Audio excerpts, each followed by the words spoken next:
All right, today we're talking about ETFs and how to choose the best ones for your retirement portfolio.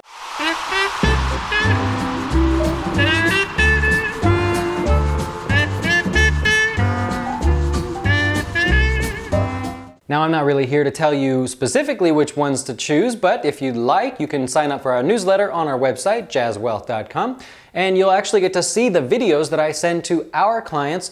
I'll put you on that email list as well, and you can see the actual updates we do regarding the positions and everything that's going on in their accounts. Now, I hope you choose Jazz Wealth to manage your retirement accounts. We manage everything: Roth IRAs, traditional IRAs, SEPs, 401k rollovers, you name it.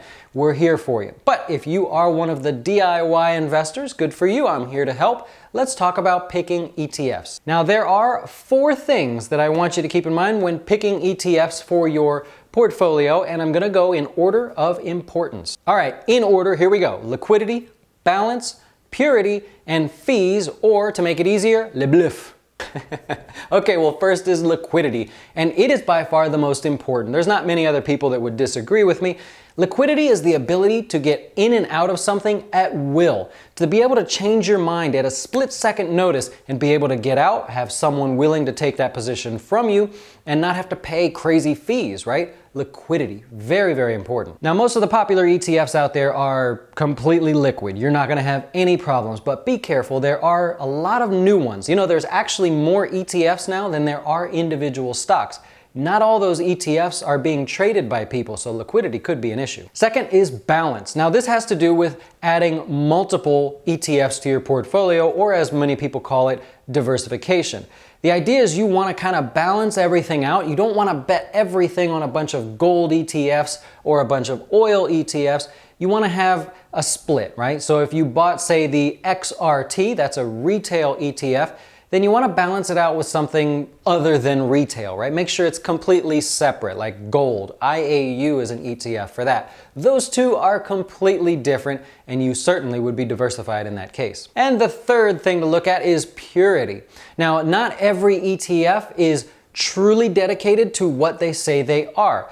For example, there could be retail ETFs that claim to be investing in the retail space, but when you look at the actual holdings inside of it, come to find out there's some credit card companies in there or some personal finance companies. That's not retail, but you want to make sure that if you're choosing, let's say, a retail ETF, that you are getting 100% a retail ETF and that it's not mixed in with some other things in that ETF as well. Now, it's really simple. If you want to do the homework on your own, you just go to Google and you type in the symbol of the ETF and then type holdings afterwards. So, for example, you might type SPY holdings, and then one of the top 2 or 3 items that you'll find there will be the website from the company that owns the ETF, and you'll be able to see the actual companies that are held within inside the ETF. You can do that for any ETF that you find, just to be sure that the holdings that are inside of it are specific to what your goals are. Lastly, you want to take a look at the fees. Now, I saved this for last because there's a lot of ETFs out there, right? It's very, very competitive. So fees have come down dramatically. We're talking fractions of a percent in fees or expense ratios. So it's not really something you have to be too concerned with. However, since there are many ETFs to choose from, if you wanted to invest in oil and you found this ETF and then you found this ETF, well, if they're basically the same, maybe you'll go with the one with the lower fees. So that's kind of like the last thing you want to check. Once you find something you like, dig a little deeper, see what the expense ratios are, and go from there.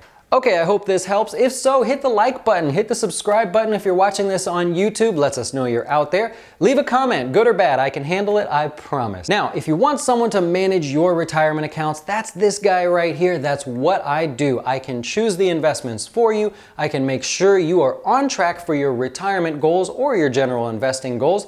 And I'll do it all without ever touching your money at all. No, seriously, if you want to join us, go to jazzwealth.com. Up at the top, click Invest Now. That lets me know you're there, and I will personally follow up with you to help you get your account transferred or open if that's what you want to do. If you have any questions, send me an email, leave a comment, go on social media. There's a million ways to get in touch with me, but as always, if you want to contact me directly, you can anytime at